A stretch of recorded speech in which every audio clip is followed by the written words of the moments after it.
नमस्कार, मैं Arvind Kumar Singh, sharp reporter पत्रिका का संपादक। मैं यहाँ पर CIB इंडिया न्यूज़ के कार्यालय में, स्टूडियो में एक ऐसे शख्स के साथ बैठा हूँ जिनके बारे में कोई 3 दशक पहले, 4 दशक पहले आजमगढ़ ही नहीं पूर्वांचल के लोगों ने सुन रखा था। वो यथार्थ कितना है, मिथक कितना है, उस पर आज हम लोग बात करेंगे। नाम है दीनपाल राय। वो दीनपाल राय जो इमरजेंसी में जयप्रकाश नारायण के आह्वान पर इंदिरा गांधी का विरोध करते हैं। वो दीनपाल राय जो श्याम बहादुर थापा के नाम से जाने जाते हैं। वो दीनपाल राय जो लोकतंत्र सेनानी के नाम से जाने जाते हैं। वो दीनपाल राय जो भारत के विभिन्न क्षेत्रों के जेलों में एक लंबा समय बिताए। तो हम साक्षात्कार शुरू करें उसके पहले मैं दीनपाल राय जी के बारे में थोड़ा सी ब्रीफिंग मैं और करना चाहूँगा। आजमगढ़ मुख्यालय से एक सड़क तहवरपुर की ओर जाती है। कोई 22 किलोमीटर दूर जाने पर एक गांव बीबीपुर पड़ता है। वो गांव जो स्वतंत्रता संग्राम सेनानियों का गांव है, जिस पे पूर्वांचल ही नहीं पूरे इस हिंदी पट्टी को गर्व होता है कि हमारे पास एक बीबीपुर गांव भी है। उसी गांव के रघुनाथ राय होते हैं जो स्वतंत्रता संग्राम सेनानी होते हैं। उसी परिवार में जन्म लेते हैं 1938 में दीनपाल राय। दीनपाल राय जो एक विचारक से पहले आजमगढ़ के इस तमसा के पानी में जो उफान आता है, जो रवानी आता है, उस रवानी को कैसे महसूस करते हैं, कैसे वो सारी चीज़ें जो एक स्वाभाविक रूप से युवा के मन में प्रवेश करती हैं, वो कहाँ से आती हैं, इसके पीछे की कहानी हम जानेंगे। और ये भी जानेंगे कैसे स्वतंत्रता संग्राम में इनके पिताजी ने क्या योगदान दिया, कैसे उन परिस्थितियों का प्रभाव इनके अपने युवा मन पे पड़ा, इनकी माँ की शिक्षाओं का क्या असर पड़ा, उस पर हम विस्तृत ढंग से बात करेंगे। लेकिन हम ये भी बात करेंगे कि कैसे आज के परिवेश, आज के सामाजिक स्थिति, आज की राजनीति पर, आज के आर्थिक व्यवस्था पर और लोकतंत्र पर हम भी बात करेंगे। और ख़ास तौर पे बात होगी कि हमारे समय में राजनीति हमें कहाँ लेकर जा रही है। तो दीनपाल राय जी, मैं आप यहाँ आए CIB इंडिया न्यूज़ में, इसके लिए धन्यवाद।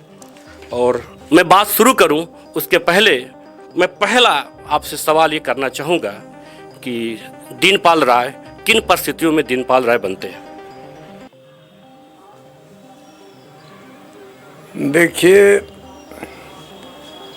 मैं ऐसे परिवार में पैदा हुआ जो था सामंती, और बचपन में करीब 15 नौकर, जिसमें अहिर जात, कुर्मी जात, पारसी और चमार जात के लोग थे। सबका अलग अलग मैच चलता था, लेकिन मुझे पता नहीं था कि मेरा कोई बाप है।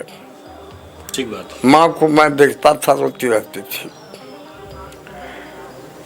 मुझे सन 42 का वो दिन याद है कि मैं 2-3 साथियों के साथ गलियारे में खेल रहा हूँ मकान के।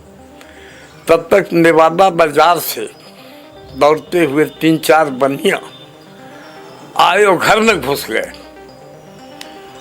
वो नेवादा बाजार हमारे साथ ग्रैंडफादर ने अपनी ज़मीन में बाजार बसाया। वो आज भी है, सड़क पर है जी। स्टेट बैंक भी है वहाँ।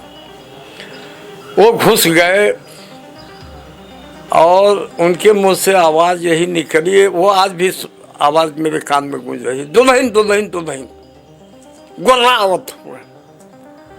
ठीक बात। तो कंदरापुर से, क्योंकि उस समय रोड इस तरह का था नहीं, व्हीकल की व्यवस्था थी नहीं, तो गोला को सबों ने देखा। शायद संभावना पहले से थी कि हमारे बाबू साहब के घर फूके अंग्रेज ही हैं। तो वो आई और घर में क्या हो रहा था, मैं कुछ बात को मैंने सुना। वहाँ पर सिर्फ मैं देख रहा हूँ कि माँ मेरा हाथ पकड़ रही है और कांख में एक डब्बा दबा रही है अनुमान है कि उसमें कुछ पैसा रहा होगा, कुछ सोना चांदी की जेवरात रहे होंगे। और एक बड़ी बहन थी, उसका हाथ पकड़ रही है, पिछवाड़े के दरवाजे से निकल करके करीब आधा किलोमीटर दूर पर हमारा एक अमरूद का, नारंगी का, संतरे का बगीचा था, उसमें चली गई पैदल। और उसमें गन्ना भी बोया हुआ था। और करीब मैं समझता हूँ कि गांव से करीब 50 औरतें आई थी और हम लोग दिन भर उसमें रहे।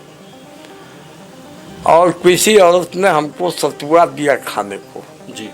वो तीता सा लगा, वो भी याद है, मैं थू थू किया, लेकिन दिन भर भूख उख नहीं लगी। शाम को जब घर पर आया तो देखा मार घर में पानी वानी है, लोग छिड़क रहे हैं, क्या क्या अंग्रेज फूंक करके गए हैं। फिर बात को सारी कहानियां मैंने सुना।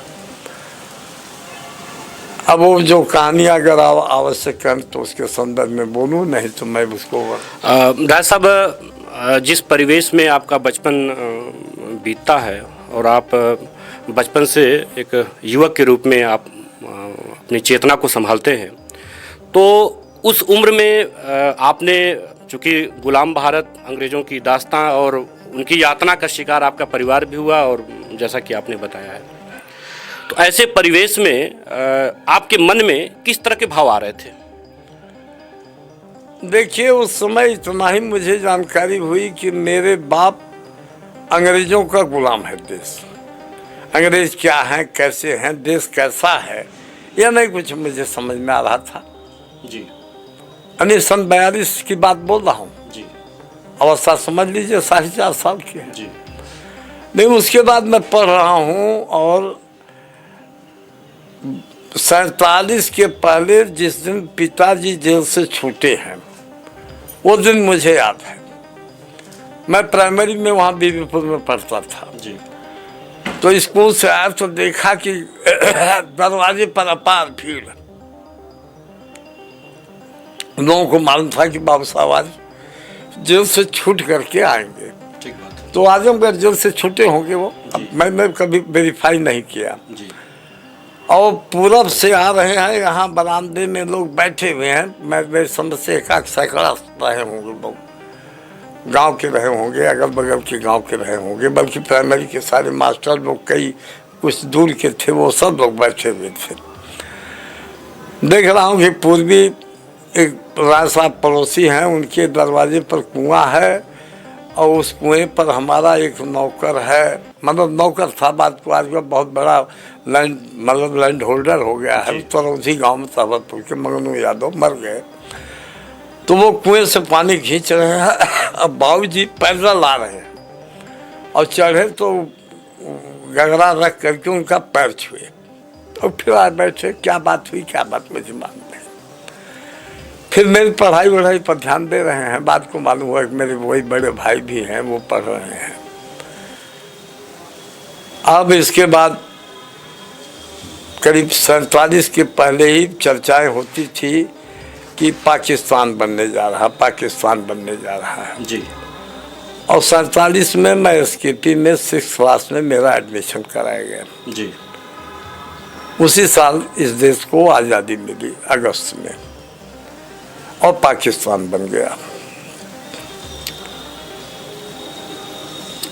तो समय थोड़ा राय साहब, जैसे क्लास 6 में, 6वीं क्लास में आप एसकेपी कॉलेज, जो नगर का एक प्रतिष्ठित कॉलेज था उस समय, उसमें आप पढ़ाई शुरू करते हैं। तो राजनीतिक चेतना का उभार आपके दिलो दिमाग पर ये कब होता है, किस तरह से आप सोचते हैं राजनीति को, वो कालखंड कब रहा होगा, क्या रहा होगा? हाँ, अब क्योंकि मैं आया एसकेपी में पढ़ने, और ये जो वो जगन्नाथ चौधरी का जो वो नहीं है, चौधरी विला बना हुआ है जी। ओम प्रकाश जी। वो उनके भतीजे का बेटा है, उनका सगी औलाद नहीं है जी। उन्हीं के मैं मकान में, बिल्कुल उन्हीं के मकान की इंटीरियर में एक कोठरी में मैं रहता था जी। और सामने जो है वो समाजवादी दफ्तर था जी। जिसमें बाबू विश्राम राय रहते थे जी।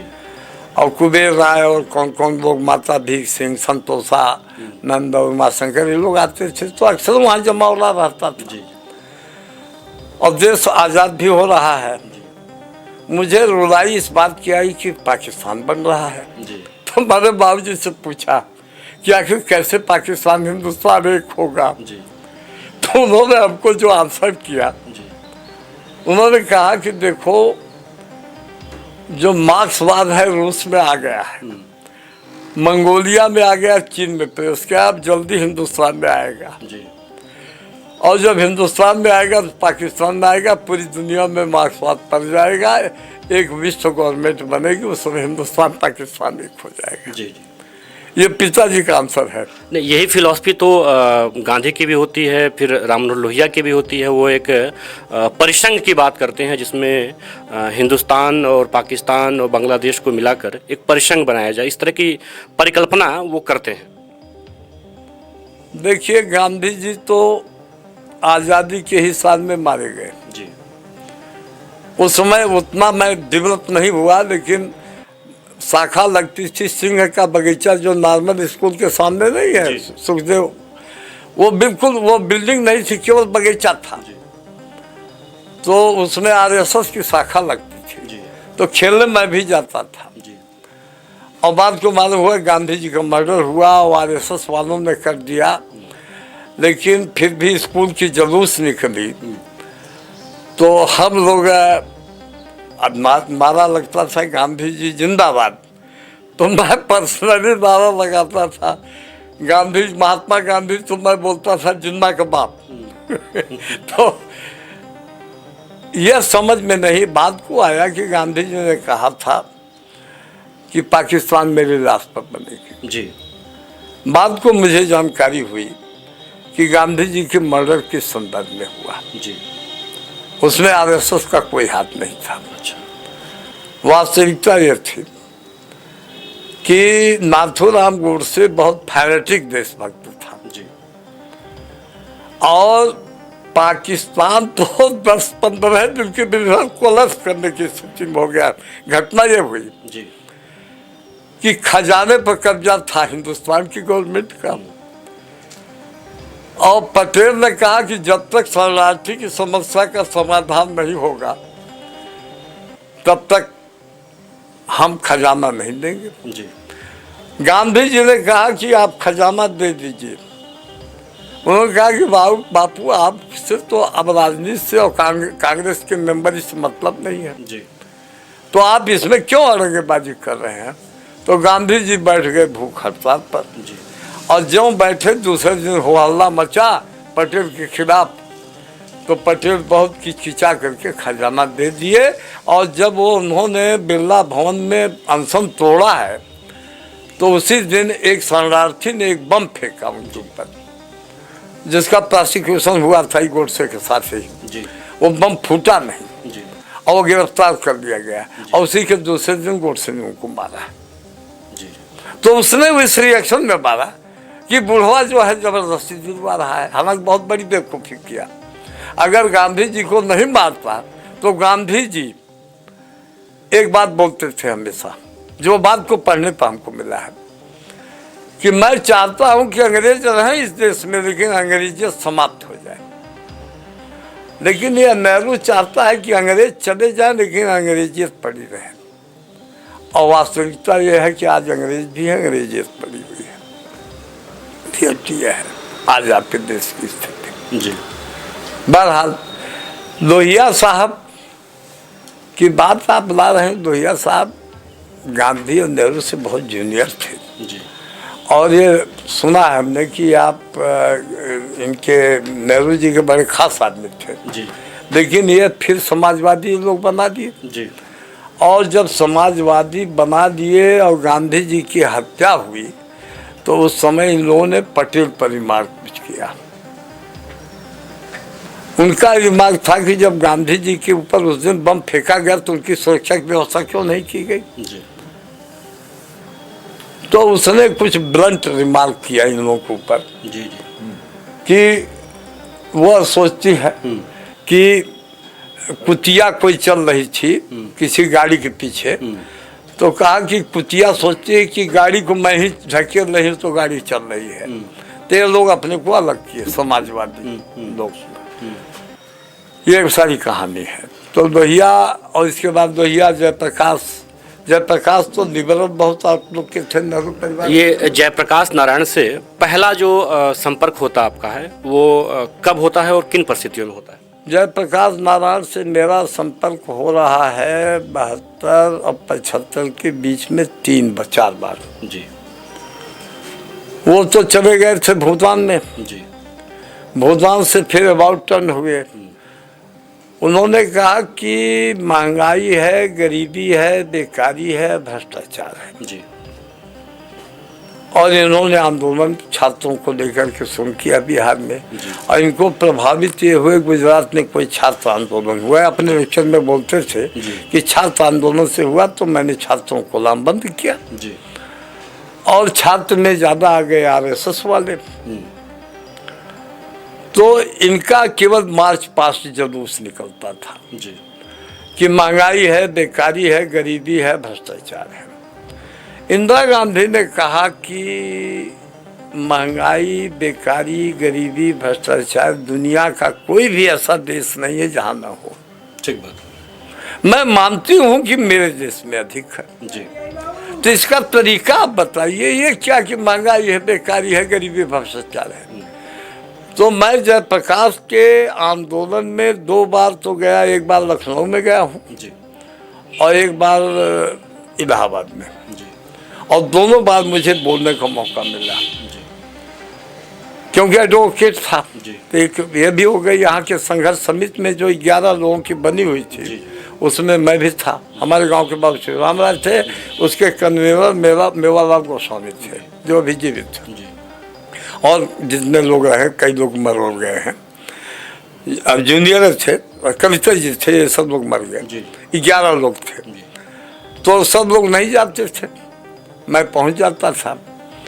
तो मुझे बोलने का मौका मिला। मैंने जयप्रकाश नारायण के सामने ये प्रश्न रखा कि इंदिरा जी ये बात तो सही बोल रही हैं, तो इस पर आप एक आंदोलन का मुद्दा रख लें कि एक नेशनल सार्वजनिक मीटिंग बुलाई जाए कि ये महंगाई, बेकारी, गरीबी, भ्रष्टाचार कैसे मिटेंगे।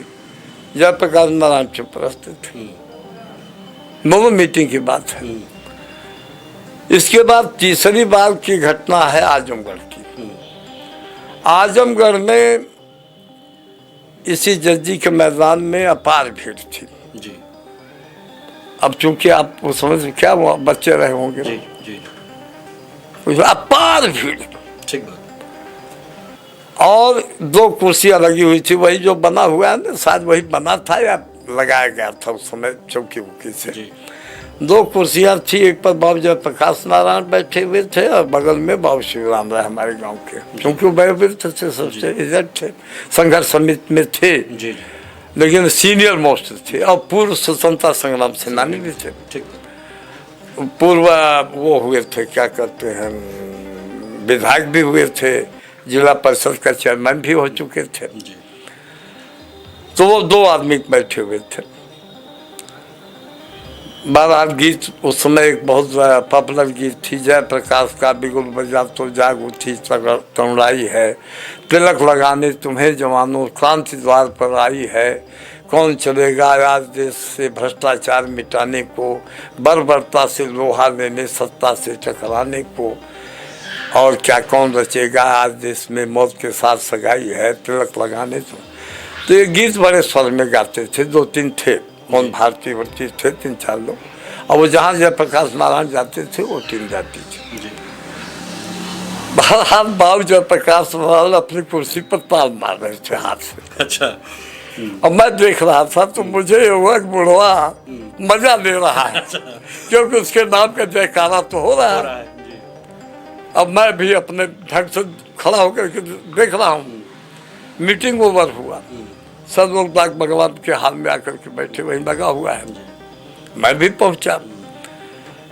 बाबू जयप्रकाश नारायण एक कुर्सी पर बैठे हुए हैं, गाल पर हाथ रख करके, नीचे लगा हुआ है वो दरी बुरी है जिस पर और सब लोग बैठे थे। 4 पार्टियां उस समय थी। कांग्रेस हो तो कांग्रेसों में केवल नाम मात्र के बाबू सुरराम राय थे, नेता भी थे, फॉरवर्ड थे, वो वही वाज ओनली पर्सन। RSS वाले और ये क्या जनसंघ वाले, उस समय जनसंघ थी, इनकी पॉपुलेशन अच्छी थी और लोक दल की थी और समाजवादियों की थी। तो सारे कार्यकर्ता लोग बैठे हुए थे और मैं दूर पर खड़ा था। अच्छा, उसी समय पहला एक डायलॉग हुआ कि बाबूराज नारायण सिंह पहुंचे, आते ही बिगड़ गए। उस समय बाबू जय प्रकाश नारायण नहीं पहुंचे थे। उन्होंने कहा ये शिवराम राय को कौन अध्यक्ष बनाया? कोई कुछ नहीं बोल रहा है। मैं पूछता हूँ शिवराम राय को कौन अध्यक्ष बनाया? मैंने कहा कि तू किसको बनाया जाता है नेताजी बताइए? विश्राम राय को। मैंने कहा विश्राम राय कभी आंदोलन में पता है? किसी दिन मीटिंग में आए हैं, उनको क्यों बना दिया जाए? बाबू शिवराम राय संघर्ष समिति के, इसलिए इनको बनाया गया, जबकि गांव में हम लोगों का शिवराम राय से टकराव रहता था। अब तुम कौन हो आप? मैंने कहा मैं, आप देख रहे हैं मैं नौजवान हूँ। अरे नाम क्या है भैया तुम्हारा? मैंने कहा मेरा नाम तो लोग दीनपाल राय के नाम से बोलते हैं। अरे रघुनाथ भैया को क्या बदमाश कहीं कि तुम चुप रहे। तो बाबू जी को जानते ही थे और नाम भी सुन दिए थे, क्योंकि आनंद मार्ग से उनका काफ़ी लगाव हो गया था और मालूम हुआ था कि आजमगढ़ में एक दीनपाल जो है वो कट्टर आनंद मार्ग जी हो गया है। तो अब बात तो आम ओवर हो गई। अब सब लोग बैठे हुए हैं, ये अहम प्रश्न है। बर हम आपसे बात कर रहे हैं, वो उनसे बात कर रहे हैं, दो आदमी बतिया रहे हैं और बाबू जय प्रकाश नारायण गाल पर हाथ रख करके बैठे हुए हैं। हमने एक पत्र लिखा था, लेकिन पत्र देने के पहले मैंने पूछा बाबूजी मेरा एक सवाल है। अच्छा। अब इतनी जोर से आवाज निकल गई तो पिन ड्रॉप साइलेंस ऑटोमेटिक हो जाएगा, सब लोग चुप हो गए। मैंने कहा मान लीजिए इंदिरा गांधी गद्दी से चली गई तो महंगाई, बेकारी, गरीबी, भ्रष्टाचार कैसे मिटाएंगे आप लोग? बाबूजी का जवाब सुनिए, मैं सत्ता में आना नहीं चाहता। तो मैंने ये जेपी बोल रहे हैं, जेपी बोल रहे हैं। इररिलेवेंट जवाब और इररिलेवेंट आ रहा है। और इसका एक साक्षी था वो जो मर गया तहसीलदार पांडे, वो बराबर दोहराता था हमसे कि अजय प्रकाश तो आपके बातों के जवाब नहीं दे पाए। हमने कहा क्या देंगे वो जवाब, हम लोग कहीं बहुत बड़े ऊंचे दार्शनिक से जुड़े हुए हैं। तो उन्होंने कहा कि मैं सत्ता में आना नहीं चाहता। तो मैंने कहा कि बाबूजी आप सत्ता में आना नहीं चाहते, लेकिन आपको जो जिंदाबाद ये लोग बोल रहे हैं, ये लोग सत्ता में आएंगे तो कैसे मिटाएंगे? तो दूसरा आंसर उनका बिल्कुल ब्लंट आंसर है, कहते हैं मैं सत्ता का भूखा नहीं हूँ। मैंने कहा अब मैं क्या इनसे प्रश्न पूछूंगा? तो मैंने एडवोकेट की स्थिति से वकालत भी किया हूँ। हमने लीडिंग क्वेश्चन पूछा कि बाबूजी जिसको आप बार बार सत्ता का स्थान बोल रहे हैं वो सत्ता का स्थान ही नहीं है, सेवा का स्थान है। और ये जितने सांसद, विधायक और मंत्री, मुख्यमंत्री, प्रधानमंत्री है, ये जनता के सेवक हैं, नौकर हैं। लेकिन यह सिद्धांत में है, व्यवहार में नहीं है। आप जैसे आदर्श पुरुष क्या इसको व्यवहार में नहीं लाएंगे? क्या आप भारत की जनता की सेवा करना नहीं चाहते हैं? कोई जवाब नहीं। तब मैंने कहा ये मेरा पत्र है और पत्र में मैंने, अब क्या है याद नहीं है मजबूत, उस समय उसकी कॉपी भी नहीं रखा। मैंने कहा इसका जवाब दीजिएगा। मैंने उसमें चैलेंज किया था उस समय भी, इंदिरा गांधी को भी मैंने जल्द से पत्र लिखा था कि इस देश की महंगाई, बेकारी, गरीबी, भ्रष्टाचार तो एक महीने में समाप्त किया जा सकता है। मैं अभी उस पर आऊँ, इस मुद्दे पर बात आगे हम लोग करें।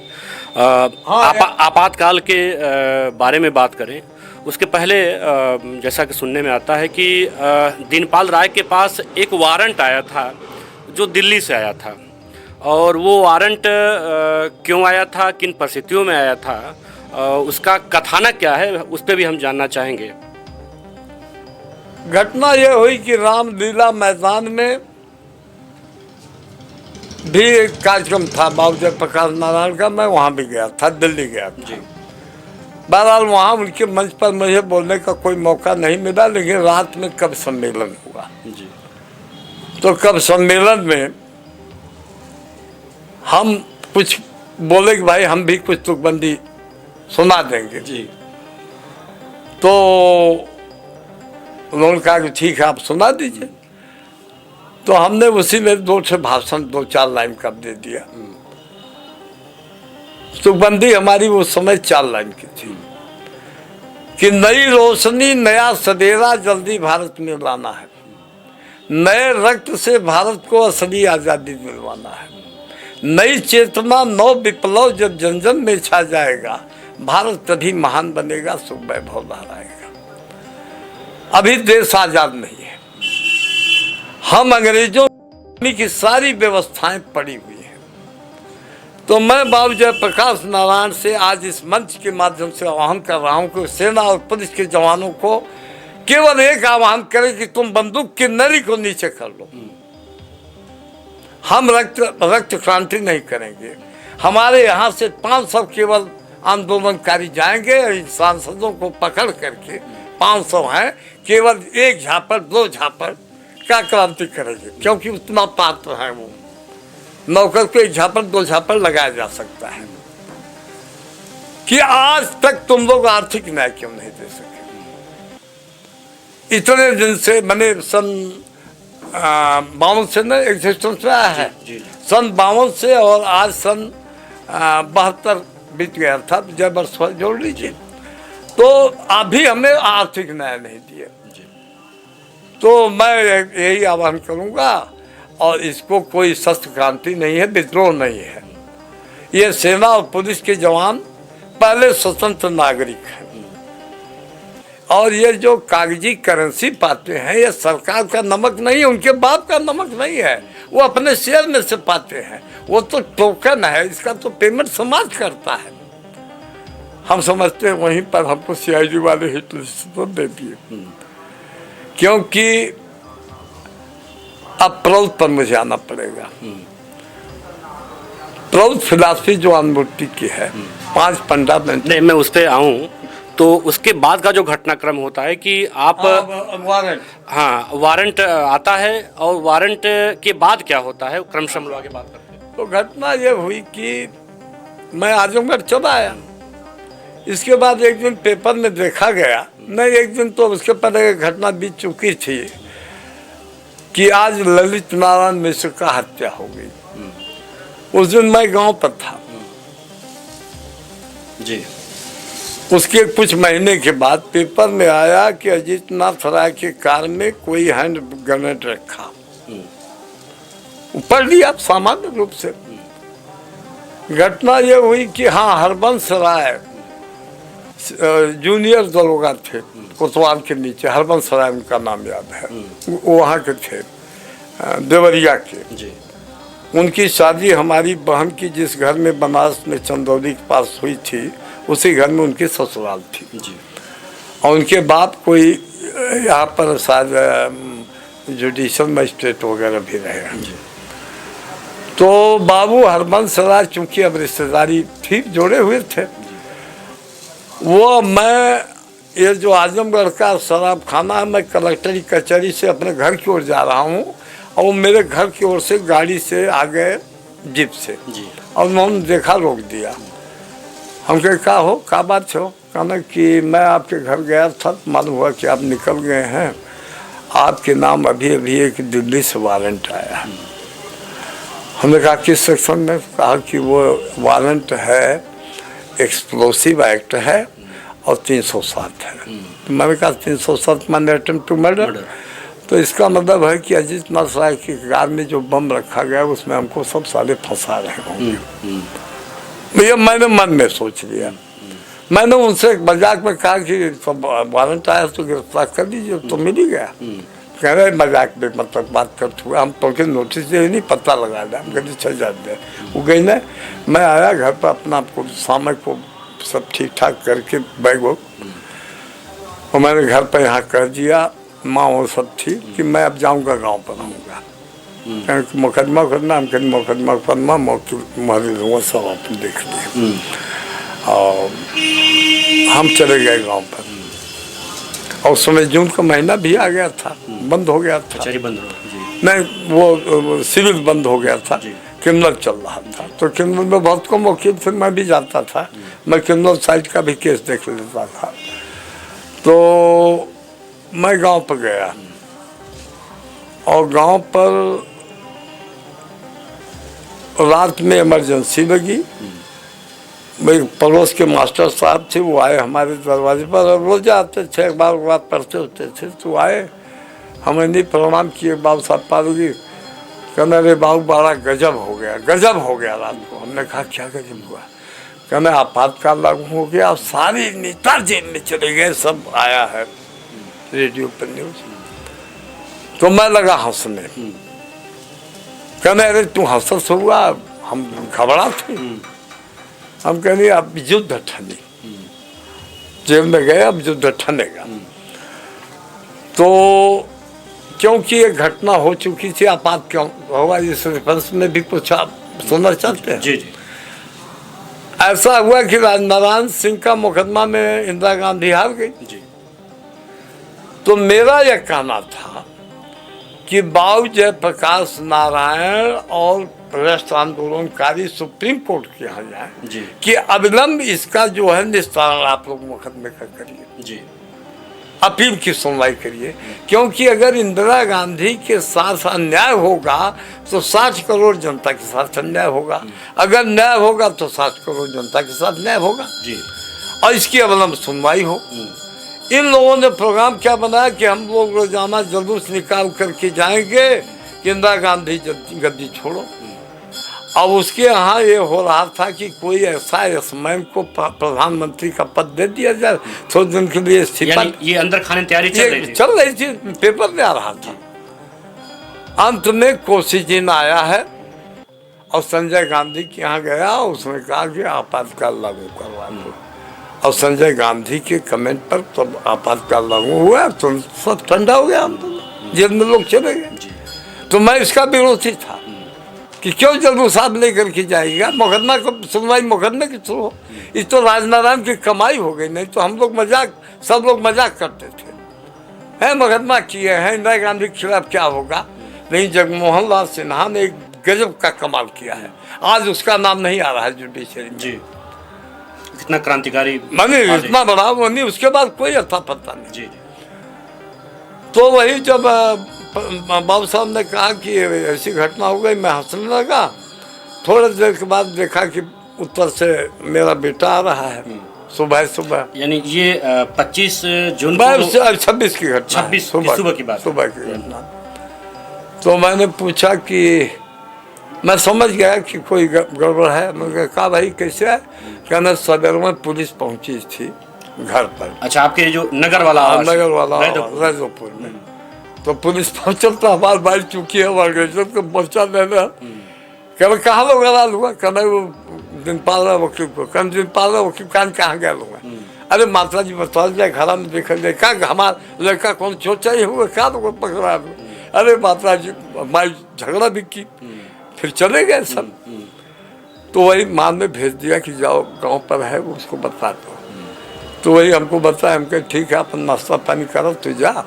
और हमने बैग अपना भरा, फिर भरा गांव से हाँ, बैग अपना तैयार किया, तैयार था, उसमें कपड़ा वपड़ा कुछ डाल दिया, टांगा, और वही खुटौली के तबलपुर के रास्ते पैदल आया निजामबाद। और निजामबाद से मैं रानी के सराय आया और वहाँ से एक ट्रक मिल गया, ट्रक से मैं बनारस पहुँच गया। और बनारस रहा करीब 15-20 रोज। ये मतलब बनारस आप फरारी के दिनों में रहे? फरारी के दिनों। और फिर बनारस के बाद जो अगली यात्रा होती है फरारी में, बनारस में मैं रहा तो ये घर को तो मालूम था कि मैं बनारस हूँ, क्योंकि एग्रीकल्चर भी मेरे चार्ज में था। तो मैंने वहाँ से एक आदमी को भेज दिया कि बीज डलवा दीजिएगा और ट्रैक्टर का इंजन चेंज करके उसको डीजल करवा दिया जाएगा और वो केज भी खरीदवा दिया जाएगा, रुपाई धाम की हो जाएगी। तो बहुत ज़्यादा बीज डलवा दिए। हमारे यहाँ एक मैनेजर साहब थे पंडित जी, हालांकि बहुत धान हुआ उस साल, क्योंकि केजरीवाल वगैरह तो नहीं लगा, लेकिन पूरी पब्लिक अपना बैठ जोशवा दो, अपना बैठ जोशवा दो, हमारा सब प्यारा जोश गया और रफाई हो गई। मतलब लोगों का भाव होता है, भाव था, पब्लिक का भाव हो जाता है। तो मैं वही बनारस में था, तो यहाँ पर फिर पुलिस ने रेड किया गांव पर। तो गांव पर रेड किया तो बाबूजी थे वहाँ। तो मालूम हुआ कि हम तो हैं नहीं यहाँ। तो ये हुआ कि नहीं, सब बैल जाएगा मवेशी खाना। तो सब गाय बैल तो था नहीं, गाय वो थी। तो सब मवेशी खाना गई। तो 1,000 जमा करके बाबू भाई साहब जो है छोड़वा करके लाए और बाबूजी गए बनारस। और जा करके हमको प्रेरित किए कि चलो तुम हाजिर हो जाओ। अच्छा, ये स्वतंत्रता संग्राम सेनानी रघुनाथ राय जी ने, आपके पिताजी ने स्वयं कहा कि तुम हाजिर हो जाओ। मैंने कहा देखिए बाबूजी, आज़ादी की अभी लड़ाई असली पड़ी हुई है। क्योंकि ये मेरा भाषण एक बार बीबीपुर में तीनों स्वतंत्रता संग्राम सेनानी थे पुल के उद्घाटन पर, वो घटना भी सुन लीजिए, वो अप्रासंगिक नहीं है। बीबीपुर में गांव खुटौली से बीबीपुर का पुल बना, 2 पुल बना हुआ है। तो उसका उद्घाटन करने बाबू संतोष कुमार सिंह पहुंचे। और साबरपुर के बाबू लोग जो हैं ये प्रो कांग्रेसी थे, सब लोग आए। और मालूम हुआ गांव को, बीबीपुर गांव को कि उद्घाटन होने आया है। तो बीबीपुर के बाबू शिवराम राय के खानदान के लड़के बड़े जो झाड़ू टाइप के हैं, तो सब ईंटा फीटा फेंक करके पुलिस उसको मार करके वहाँ से भगाए। कहे कि हमारे गांव का पुल है, हमारे गांव में 300 स्वतंत्रता संग्राम सेनानी है और उद्घाटन करने ये आएंगे संतोष कुमार सिंह। वापस हुए। और मैं उसी दिन मैं घटना मैंने सुना, मैं शनिवार का 7 दिन था, मैं पहुंचा तो मालूम हुआ कैसे हुआ। फिर हमारे यहाँ आए तो हमसे लोग कहे कि वकील साहब अब हो जाए। तो हम कहें 3 जने हुए, क्या उद्घाटन करिए? कहें 3 जने करिए हम। तो हम कहें बच्चा हुआ। तो मैंने बाबू शिवराम राय तो तैयार हो गए और उधर संतोष जो हैं, अरे सॉरी विश्राम राय भी तैयार हो गए। बाबूजी के यहाँ भी गया प्रस्ताव। तो बाबूजी हमसे कहने कहो ये लोग कहा। तो हम कहें आप तो रोज आलोचना करें कि ये शिलान्यास में और उद्घाटन में क्यों पैसा खर्च किया जाता है, तो वही करने आप चल रहे हैं, जा रहे हैं। क्या करूं? मैंने कहा देखिए अब चूंकि 2 जा रहे हैं, आप भी जाइए, चलिए। तो भी आए। तो यहाँ पर उद्घाटन हुआ तो भाषण हमारा ही करवाया गया। तो मैंने पहला यही शुरू किया कि अभी देश आज़ाद ही नहीं हुआ है, गुलामी की सारी व्यवस्थाएं पड़ी है। तो बाबू विश्राम राय तो खुश हो रहे हैं, हमारे पिताजी गंभीर हैं और शिवराम राय बिगड़ रहे हैं। क्या बात कर रहे हो, देश आज़ाद नहीं हुआ है? हम कहें बिल्कुल नहीं, आज़ाद हुआ है।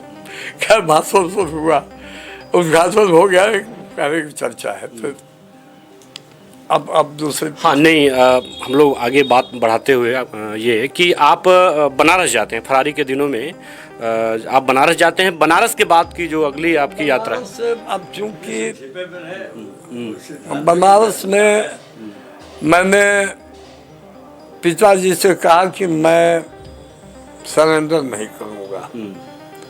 उन्होंने कहा कि तुम जेल से डरते हो। मैंने कहा मुझे जेल से बिल्कुल भय नहीं है। कहा तो क्यों नहीं सरेंडर करोगे? मैंने कहा मैं बाहर रह करके कुछ करना चाहता हूँ। उन्होंने कहा क्या तुम्हारे पास औकात है? मैंने कहा मेरे पास वैचारिक औकात है, इसी से मैं तैयार करूँगा। मैं विदेश नहीं करूँगा नेपाल के रास्ते, और इंदिरा गांधी के नाक में पानी भरूंगा कि कुर्सी संकट में है, देश संकट में नहीं है।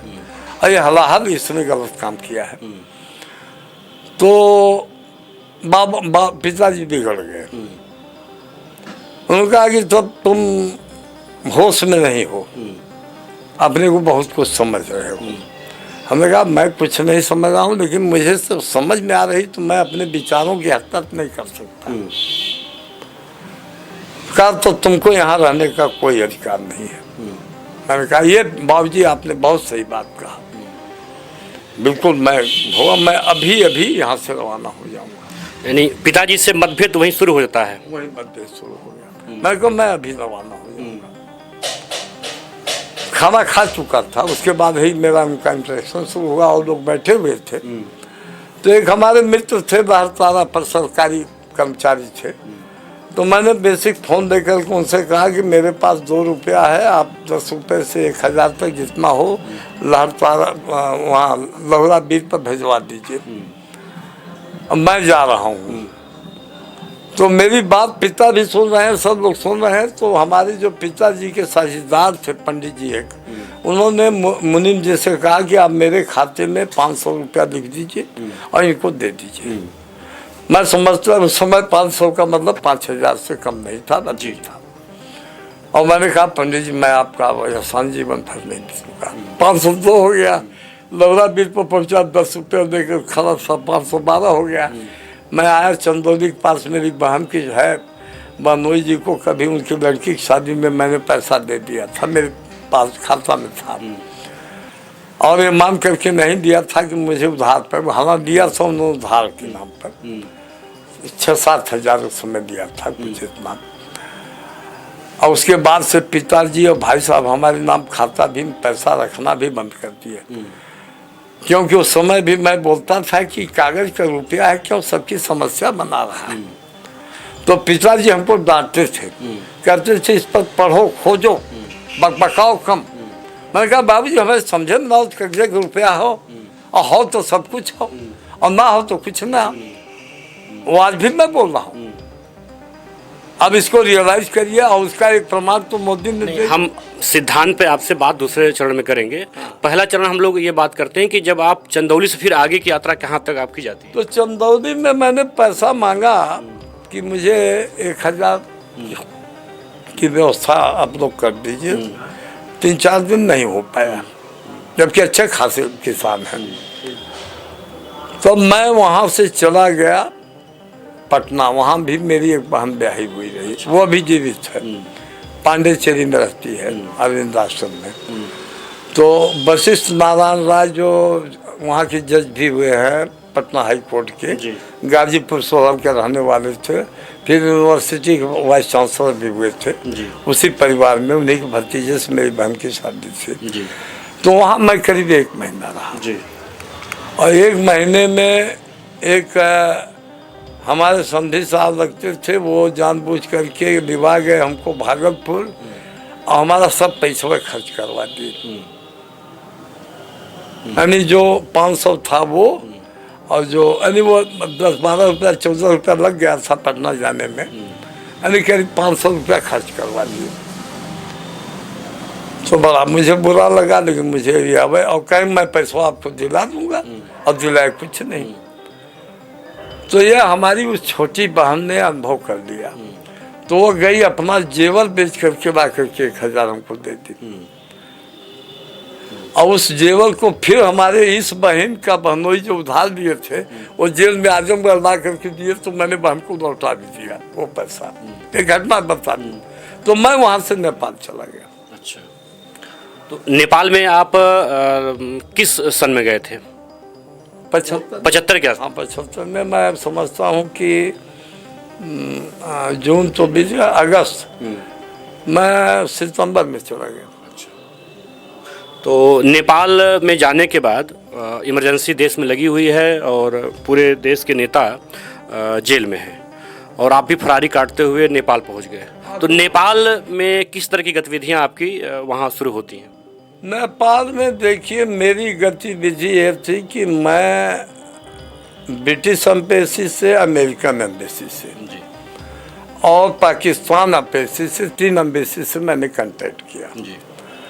ब्रिटिश एम्बेसी से मैंने सेंटिमेंटल बात किया कि मैं आपके गुलाम भारत में पैदा हुआ और आज भारत में हूँ, और फिर आपातकाल लागू करके गुलाम बना दिया गया है। तो आप मुझे सहयोग करिए। तो वहाँ की जो हाई कमिश्नर कही जाएंगे या एम्बेसडर कही जाएंगे, एक महिला आई और उन्होंने कहा कि हम लोग आपको कोई हेल्प भारत सरकार के खिलाफ नहीं करेंगे। मैंने राइटिंग में पत्र दिया, उसकी कॉपी भी रख देता था, लिखता था अंग्रेजी में।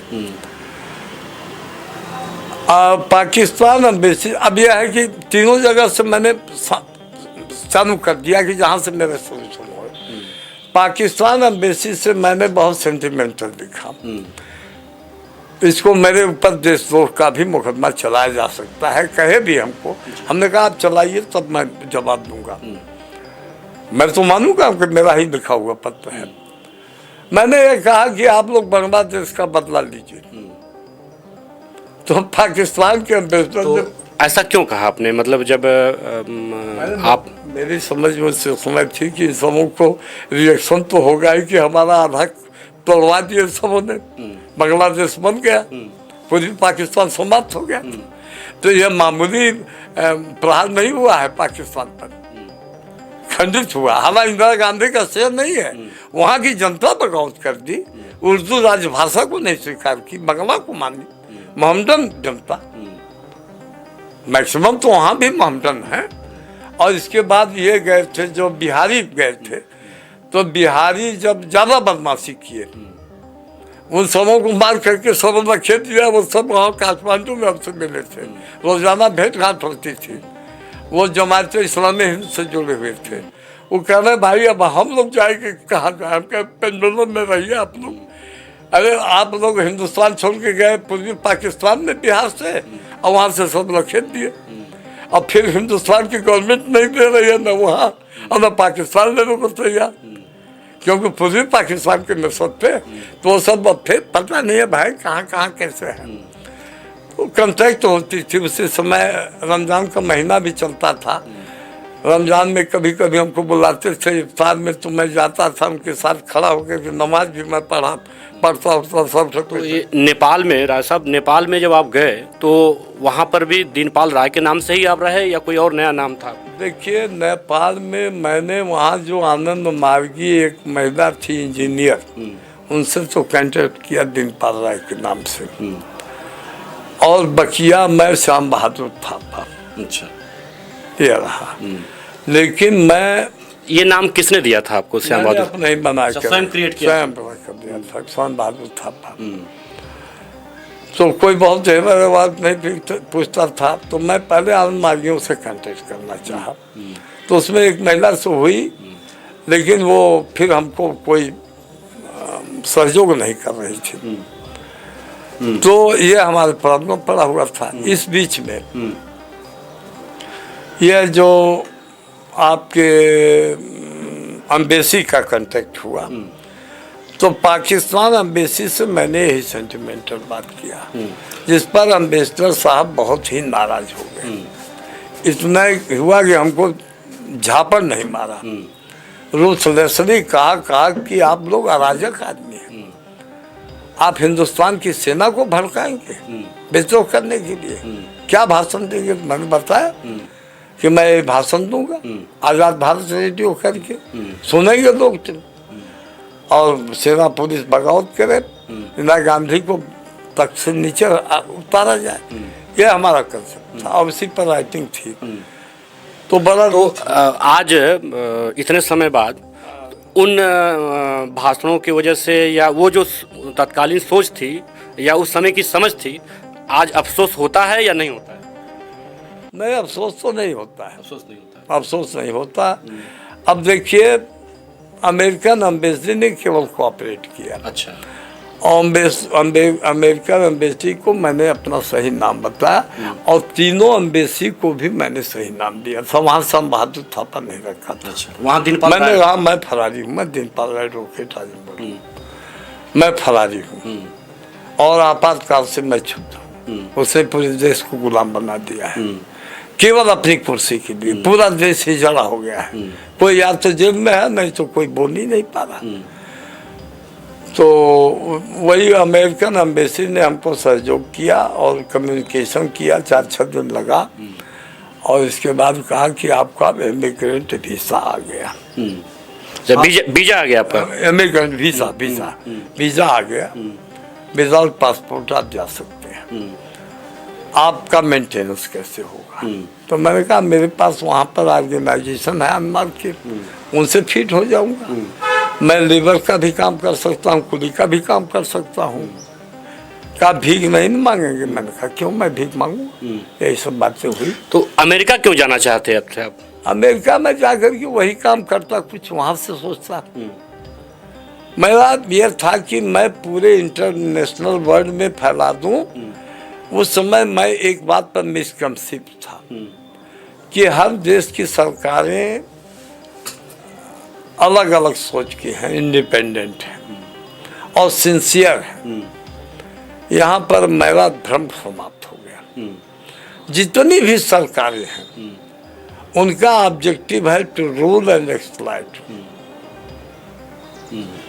ऑल ओवर वर्ल्ड, और उनका कंट्रोल जो मनी कैपिटलिस्ट है वो कर रहे हैं। और आज पूरी दुनिया में कुछ मनी कैपिटलिस्ट हैं जो उसे जिनके कोऑर्डिनेशन में इंडियन कैपिटलिस्ट भी हैं। ये सारी गवर्नमेंटों को वो चला रहे हैं और सारी पॉलिटिकल पार्टी के राष्ट्रीय नेता उनसे फीड होते हैं। अब जैसा जैसा समझते हैं वैसा वैसा देते हैं। ये चेतना और ये राजनीतिक चेतना आपको ये 75-76 के आसपास जागृत होती है। तब और अब में वो चीज़ें फिर बढ़ी हैं, घटी हैं या वैसे ही है? वो इतनी बढ़ चुकी हैं और इतनी धारदार चुकी हैं कि अब तो मैं प्रमाणित कर सकता हूँ कि ये जितने पॉलिटिशियन हैं, लीडर, 4 लुटेरे हैं। मैं अपने देश की बात कर रहा हूँ जो जनता को लूट रहे हैं। वो पहले नंबर पर है मनी कैपिटलिस्ट, बिलो 100 है। और जितनी पॉलिटिकल पार्टीज के राष्ट्रीय नेता हैं उनसे फिट होते हैं। और जो निचले लोग हैं वो परमिट, कोटा, लाइसेंस, ठेका पा जाते हैं। कुछ प्रधानी पा गए, कोई ब्लॉक प्रमुखी पा गया, कोई महाप्रधानी पा गया, कोई सांसद और विधायक भी हो रहा है। सब खा रहे हैं नामो नाम। मोदी साहब जिंदाबाद, अखिलेश यादव जिंदाबाद, सोनिया गांधी जिंदाबाद। अब उसी में छोटे बड़े जितने हों, चाहे सुखदेव राजभर हों, चाहे जो, मेरा कंसेप्ट क्लियर है। तो ये काठमांडू का जो प्रवास था आपका, वो जो फरारी के दिनों में, वो कितने दिनों का था? उसके बाद फिर अगली यात्रा? 1 महीना रहा। वही जब इमिग्रेंट वीसा हो गया तो उसने पूछा कि आपका फेयर कौन देगा। यहाँ पर हमारा अहंकार बोला, मैं दांत चियार करके उससे करता कि आप दीजिए, मैं वहाँ फेरवा दूंगा आपकी गवर्नमेंट का, तो साथ दे भी देता। मैंने कहा कि मैं जाऊँगा, अरेंज कर लूँगा हिंदुस्तान में। उनका हिंदुस्तान में आप जाएंगे तुरंत आप गिरफ्तार होंगे। उसका वो जो एम्बेसडर है ने कहा हमसे स्पष्ट शब्दों में कहा कि आप जाएंगे जाति गिरफ्तार होंगे। मैंने कहा नहीं, मैं गिरफ्तार नहीं होऊंगा। क्योंकि जो सीआईडी मेरे साथ था, जो वहाँ नेपाल में मेरे साथ बिल्कुल 24 घंटा रहता था, केवल सोने में अलग कमरे में वो सोया गया, या किसी दिन हम अम्बेसी में जाते थे तो वो नहीं जाने पाता था, लेकिन हमारा लेटर सब देखता था और कहता था कि मेरा तस्करों से संबंध है और मैं भी अमेरिका जाना चाहता हूँ और तुम मेरे दोस्त हो। यार है मेरी यार, मेरी ज़िंदगी। और मैं भी सोचा कि भाई दो ये चीज़ होगा कि अगर सीआईडी वाला होगा तो गिरफ्तार करवा देगा और नहीं होगा तो सफल हो जाएगा। मैं था थोड़ा, मैं हम दोनों एंगल से संदेह था क्यों पैसा मेरे ऊपर खर्च कर रहा है। और बिल्कुल मेरे पीछे लगा हुआ था। और तो वहीं से हमारी गलती हुई, देख लिया कि कोई आदमी वहाँ का बगावती आया है, वो अपना भिड़ गया और अपना कम्युनिकेट करते होंगे। उस समय भी कुछ वायरलेस का रहा होगा ना, मोबाइल तो था नहीं, वायरलेस से कुछ चलता रहा होगा। तो वहाँ रहा, काफ़ी भारतीय लोगों से भी मिलना जुलना रहा, संपर्क भी हो गया। बिजनेसमैन है वो, सब यहाँ के हैं। तो वो आप अंतिम समय में जब काठमांडू से जब जाने की बात हुई, गए नहीं गए, गिरफ्तार कब हुए आप और किन परिस्थितियों में? जब वहाँ हो गया तो मैंने इनसे कहा कि भाई भाड़ा की बात बोल रहे हैं, तो उसने कहा कि चलिए सिकटा कोई स्थान है। सिकटा मुझे आज भी याद है, वो तस्करों का अड्डा है। इस पार से उस पार माल बहुत फेरा फेरी होती है। कहा कि आपके जो लेख हैं तस्करों के समर्थन में लिख रहे हैं कि तस्करों से पूंजीपतियों की इकोनॉमी को लॉस होता है, जनता की इकोनॉमी को लॉस नहीं होता है। जनता को बढ़िया माल सस्ता माल मिलता है, जनता कंज्यूम करना चाहती है। मेरी बात क्लियर हुई? तो कहा कि ये आप राइटिंग में दिखाइएगा, आपको तो इतना वो सब पैसा देंगे, सपोर्ट करेंगे कि आप पूरा दुनिया घूम डालिए। हम भी मान लिए उसकी बात और वही विवाह करके आया। वही बॉर्डर पर मैं गिरफ्तार हो गया। कहाँ गिरफ्तार हुए थे आप? रक्सौल में। अच्छा, रक्सौल, ये तो पूर्वी चंपारण का हिस्सा पड़ता है। पूर्वी चंपारण में है। अच्छा। हाँ, बॉर्डर है बीरगंज का, रक्सौल का। अच्छा। हाँ, तो रक्सौल में आप गिरफ्तार होते हैं, फिर उसके बाद आगे की परिस्थितियाँ क्या होती हैं? रक्सौल में गिरफ्तार हुआ, 4 दिन मैं पूर्वी चंपारण की जेल में रहा। वहाँ जाते ही मैंने पूछा कि भाई कोई आनंद मार्गी भी है? तो पता चला कि 4 ठे आनंद मार्गी हैं और बकिया जयप्रकाश के आंदोलनकारी हैं और सब लोग एक ही मेस में रहते हैं। तो वहाँ गया तो उसमें से 2-1 आनंद मार्गी मेरे परिचित भी थे। अरे ऐसे हाँ, लेकिन इतने भयभीत थे। दादा हम तो साधना सीखे थे, हमसे कोई मतलब नहीं, जेल में है। उसी समय जयप्रकाश के आंदोलनकारियों ने एक गीत गाया। क्या गीत था? संपूर्ण क्रांति, संपूर्ण क्रांति, संपूर्ण क्रांति अब नारा है, काल पुरुष ने जयप्रकाश के स्वर में अब ललकारा है, संपूर्ण क्रांति। मैंने कहा गीत नहीं सुन रहे हो? बांकीपुर सेंट्रल जेल में काल पुरुष विश्व का महानतम दार्शनिक प्रभात रंजन सरकार कैद है, जिसको आनंद मूर्ति के नाम से जाना जा रहा है। और जयप्रकाश नारायण से जब पूछा गया कि आप टोटल रिवोल्यूशन का क्या कंसेप्ट मानते हैं, जबकि हम लोग 72 में सेमिनार में इस पर क्लास कर चुके थे, संपूर्ण क्रांति पर। संपूर्ण क्रांति जी है हमारे पास, लिटरेचर कहीं मिल जाएगी। जी। टोटल रिवोल्यूशन, और बात की टोटल रिवोल्यूशन का मतलब रंजित क्रांति नहीं, सारी व्यवस्थाएं गलत है। शिक्षा व्यवस्था, चिकित्सा व्यवस्था, न्याय व्यवस्था। न्याय व्यवस्था का तो मैंने आप जाइए, आप कचहरी में पूछिए तो कि न्यायालय है कि भ्रष्टाचार है। और हाई कोर्ट और सुप्रीम कोर्ट के जज पर मेरा रिमार्क सुन लीजिए। जो नितांत जुगाड़बाज और भ्रष्ट वकील होते हैं वही हाई कोर्ट और सुप्रीम कोर्ट के जज होते हैं। कंटेम्प्ट हो सकता है आपके खिलाफ? मैं बिल्कुल फेस करने को तैयार हूँ। इसको ब्रॉडकास्ट करिए और आपको तो मैं रिलीव करूँगा। पहले कहूँगा कि ये तो भाई मेरी बात तोड़ाए हैं, मेरे ऊपर कंटेम्प्ट चलाओ। मेरे पास एक ही वाक्य है कि नौकर का जो असलियत है क्यों नहीं मालिक कहेगा? मैं तो मालिक बोल रहा हूँ। You all are public servant, चाहे चीफ जस्टिस ऑफ इंडिया हो। बढ़ जाएगा हमारे मित्र का। अब बोलिए कंटेम्प्ट चलेगा? नहीं चलेगा साहब। मैंने संविधान फूकने को ये आसान मियाँ वाली कहानी सुन लीजिएगा, ये भी जीवन की बड़ी अद्भुत। नहीं, मैं आगे की कहानी आगे बढ़ाता हूँ आपकी कि रक्सौल जेल में आप होते हैं, वहाँ से फिर आप आजमगढ़ जेल में कब आते हैं, कैसे? 4 दिन मैं रहा। 4 दिन सारे जयप्रकाश के आंदोलनकारी हमको पाकर के धन्य रहे। हमसे खूब हम क्लास लेते थे, समझाते थे लोगों को कि संपूर्ण क्रांति का ये कंसेप्ट है। लेकिन चौथे दिन भोरे में आ गया, परवाना के दिन पाल रहा है, आपका ट्रांसफर हो गया है, फुलवारी शरीफ जेल जाना है। भाई हमको खुशी भी हुई। फुलवारी जेल तो पटना में है, पटना से बाहर है लगा हुआ। तो हमको फुलवारी शरीफ जेल में इसलिए खुशी हुई कि मैं जानता था कि वहाँ हमारे सारे मित्र लोग, दिग्गज आनंद मार्ग के लीडरान सन्यासी लोग हैं। तो उसके बीच में चला जाऊँगा, अपने लोगों के बीच में। हाँ, तो मैं शाम तक पहुंच गया। मैं वहाँ से पुलिस लेकर के चली और कौन कौन वो स्टीमर और ट्रेन उनसे होते हुए जब वहाँ पटना स्टेशन पर से फुलवारी शरीफ जाना था, अरे पहुँच गया। सुबह से वहाँ से निकला, मैं 4 बजे पहुँच गया।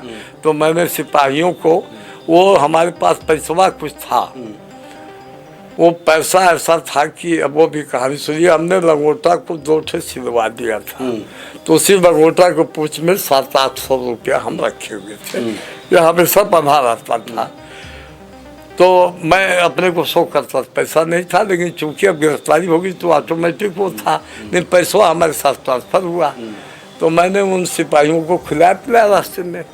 हमने कहा जा रखवा हमारे कदम कुआं में बहन का हमारा घर था, वहाँ से लेकर के चलिए। तो वहाँ से पहुँचा तो बड़ा घबरा गए सब कि वो गिरफ्तार हो गए हैं। तो हमने कहा देखो अब खबर भेज देना, मेरी गिरफ्तारी हो गई है। यानी आपके घर गिरफ्तारी की सूचना वो बहन के द्वारा दी गई? नहीं, ऐसा हुआ कि मैं बता रहा हूँ कि मैं शायद 3 या 5 अक्टूबर को गिरफ्तार हुआ, और बाद को शायद कई दिन के बाद हो पेपरों में उछाल हुआ है। 2-3 दिन के बाद हुआ है। पेपरों में बिल्कुल हेडलाइन में जो सुना, हमको सामने तो आया नहीं, मतलब मेन लाइन में सारे अखबारों ने दिया कि एलन मिश्रा कांड, मर्डर कांड का और अजीत नारायण राय के ऊपर बम कांड का main planner, main accused Dinpal राय एडवोकेट आजमगढ़ रक्सौल में गिरफ्तार। तो खुद हमको इंदिरा गांधी ने हाईलाइट करवा दिया। अब BBC लंदन में भी ब्रॉडकास्ट किया। अब यहाँ का जितना हो सुना, फिर हमारे ऊपर बाबू मुखराम सिंह ने आर्टिकल भी लिख दिया। आर्टिकल बड़ा पॉजिटिव लिखा था, उसमें पिताजी का प्रशस्ति और हमारी भी प्रशस्ति करके उन्होंने लिखा था आज में। तो उसका बल्कि बड़ा मेवालाल गोस्वामी वगैरह अप्रिसिएशन दिए थे। यानी उन्होंने दिया कि एक बहुत राष्ट्रवादी परिवार का वो व्यक्ति है। यह है कि फैमिली का आनंद मार्गी है और आनंद मार्ग के खिलाफ कोई। तो वो फिर पटना जो सेंट्रल जेल है वहाँ से फिर आप आजमगढ़ आप आते हैं? वहाँ से मैं वही अक्टूबर में 5 या 6 अक्टूबर नहीं 4-5 दिन वहाँ रहा। 3 या 4 अक्टूबर को गिरफ्तार हुआ था और 4-5 दिन वहाँ रहा और इसके बाद पटना आ गया। और मैं 16 जनवरी सन 76 को मेरा ट्रांसफ़र हो गया आजमगढ़ जेल में। जी जी। ये पूरी आपकी ये यात्रा जो है वो आपातकाल के दरमियान जो आपकी भागने की, फरारी की और गिरफ्तार होने की पूरी यात्रा है। तो ये थे राय साहब। ये हमारे साक्षात्कार का पहला चरण है। दूसरे चरण में हम इनसे बात करेंगे जो हमारी लोकतांत्रिक प्रक्रिया है, जो संवैधानिक प्रक्रिया है, जो न्यायिक प्रक्रिया है, उस प्रक्रिया को किस तरह से देखते हैं आज के परिवेश में, वर्तमान सरकार के परिवेश में, या इन 70 सालों के लोकतंत्र में किस तरह से चीज़ों को देखते हैं, आम आदमी के जीवन में किस तरह से परिवर्तन आया है, नहीं आया है, क्या या किस रूप में देख रहे हैं, इस पर हम बात करेंगे। धन्यवाद। अगर आपको हमारी खबर अच्छी लगी तो खबर को लाइक करें, शेयर करें और चैनल को सब्सक्राइब जरूर करें। साथ ही स्क्रीन पर दिख रही घंटी को दबाएं ताकि आप तक हमारी सभी खबरों के नोटिफिकेशन पहुंचते रहें।